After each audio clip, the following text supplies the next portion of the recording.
What's up, guys? Back with another chance to win some awesome goods.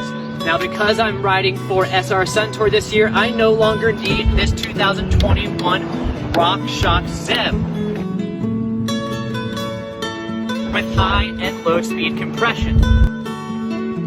It's got 184 millimeter steering tube on there.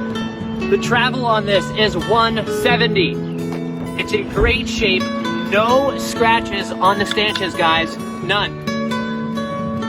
Okay, it does have some wear on the lowers from where I had a really shitty fender, and a little wear on the bottom nuts from where I was sliding my bike in and out of my garage.